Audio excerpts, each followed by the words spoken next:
আসসালামু আলাইকুম বন্ধুরা, আমার এই ইউটিউব চ্যানেলে হচ্ছে ইএমআই রিলেটেড কয়েকটা ভিডিও আছে।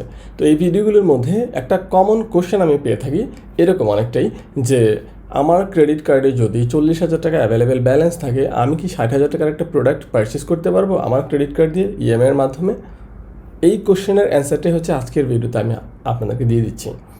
একদম সরাসরি যদি বলি, আপনি পারবেন না, বিকজ আপনার ক্রেডিট কার্ডে কিন্তু অ্যাভেলেবেল ব্যালেন্সটা নাই, সো আপনি পারতেছেন না। বাট ঘুরিয়ে পেঁচিয়ে পারবেন কীভাবে, সেটাই এক্সপ্লেন করে দিচ্ছি। তার মানে হচ্ছে আপনি 60,000 টাকার একটা প্রোডাক্ট পারচেস করতে যাচ্ছেন, বাট আপনার ক্রেডিট কার্ডে অ্যাভেলেবেল ব্যালেন্স আছে 40,000 টাকা। তাহলে বাকি থাকতেছে কত? 20,000 টাকা। এই 20,000 টাকা আপনাকে ক্যাশ পেমেন্ট করতে হবে। আপনি যদি ক্যাশ পেমেন্ট করতে পারেন, আপনার হাতে যদি 20,000 টাকা ক্যাশ থাকে, আপনিও 20,000 টাকা ক্যাশ পেমেন্ট করে দেন। আর বাকি যে 40,000 টাকা থাকতেছে, সেই 40,000 টাকা আপনি ইএমআই পারচেস করেন।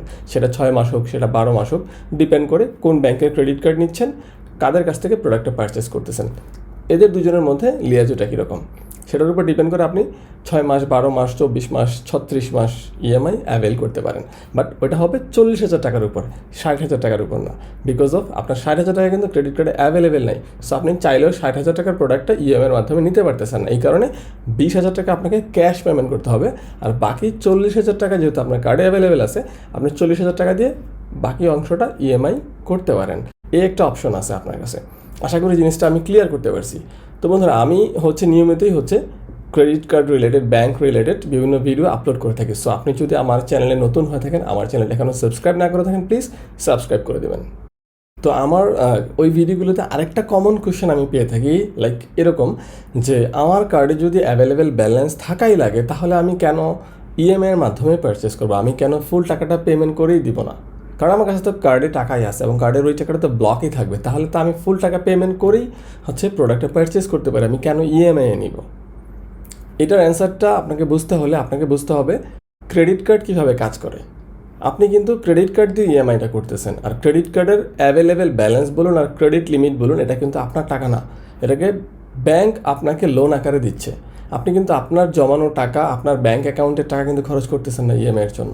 আপনি ব্যাংকের টাকা আপনার পারপাসে ইউজ করতেছেন, ব্যাংক আপনাকে লোন আকারে দিচ্ছে। এই যে ক্রেডিট কার্ডে যে অ্যাভেলেবেল ব্যালেন্স বা ক্রেডিট লিমিট যেটা বলি, এটাকে টোটালি ব্যাংকের টাকা, আপনার টাকা না। সো ব্যাংক আপনাকে লোন আকারে দিবে। এই কারণেই আমরা বলি যে ক্রেডিট লিমিট থাকতে হবে, অ্যাভেলেবেল ব্যালেন্স থাকতে হবে। ব্যালেন্স বলতে এখানে ক্রেডিট লিমিটের যে পার্টটা, লাইক আপনার ক্রেডিট কার্ডে 1,00,000 টাকা ক্রেডিট লিমিট। এখন আপনি যদি ক্রেডিট কার্ড দিয়ে কোনো কিছু পারচেস এখন পর্যন্ত না করে থাকেন, পুরো 1,00,000 টাকা অ্যাভেলেবেল আছে, তার মানে আপনার ক্রেডিট কার্ডে অ্যাভেলেবেল ব্যালেন্স 1,00,000 টাকা। এখন ধরুন আপনি ক্রেডিট কার্ড দিয়ে শপিং করছেন, 40,000 টাকা অলরেডি খরচ করে ফেলছেন। সো আপনার ক্রেডিট লিমিট 1,00,000 টাকা, বাট অ্যাভেলেবেল ব্যালেন্স কিন্তু 60,000 টাকা হয়ে গেলো, বিকজ অফ 40,000 টাকা আপনি অলরেডি খরচ করে ফেলছেন। তো আশা করি জিনিসটা বুঝতে পারছেন যে ক্রেডিট কার্ড আর ডেবিট কার্ডের একটা পার্থক্য আছে। আপনি ইএমআই করবেন ক্রেডিট কার্ড দিয়ে, সো ব্যাংকের টাকা আপনি খরচ করতেছেন, আপনার টাকা না।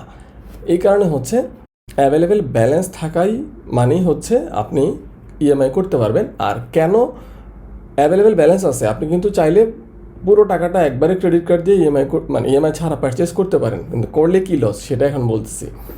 করলে আপনাকে নেক্সট মান্থেই ফুল পেমেন্টটা করতে হবে। আপনি 60,000 টাকার একটা প্রোডাক্ট আপনার ক্রেডিট কার্ড দিয়ে যদি ইএমআই না করে সরাসরি পারচেস করে ফেলেন, আপনি নেক্সট বিলিং সাইকেলেই 60,000 টাকা বিল চলে আসবে। আপনাকে পে করতে হবে নেক্সট মাসেই 60,000 টাকা ব্যাংকে। যদি পে না করেন, আপনাকে কিন্তু ইন্টারেস্ট দিতে হবে।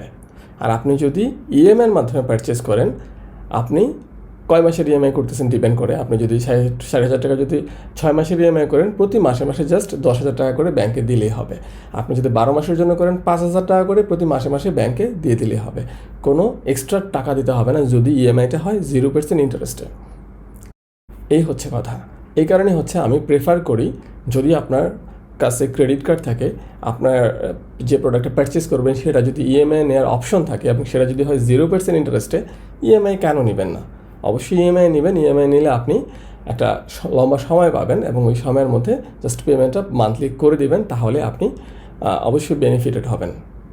আর অনেক সময় এরকম হয়ে থাকে যে ইন্টারেস্ট একটা অ্যাড হয়ে যায়, ইন্টারেস্ট থাকে, 0% ইন্টারেস্ট লেখা থাকে না, 5% ইন্টারেস্ট, 10% ইন্টারেস্ট। ইএমআই নিলে গেলেই আমরা ইন্টারেস্ট দিতে হবে। এগুলো অ্যাকচুয়ালি বড় প্রাইসের বা বেশি প্রাইসের জিনিসগুলোর ক্ষেত্রে হয়ে থাকে। লাইক আপনি একটা আইফোন কিনবেন, আপনি একটা ম্যাক কিনবেন, ওগুলো দেখা যায় 2 লাখ, 1 লাখ, 1.5 লাখের উপরে প্রোডাক্ট, তখন ওরা ইন্টারেস্ট অ্যাড করে দেয়, লাইক 5%, 10%, 2%।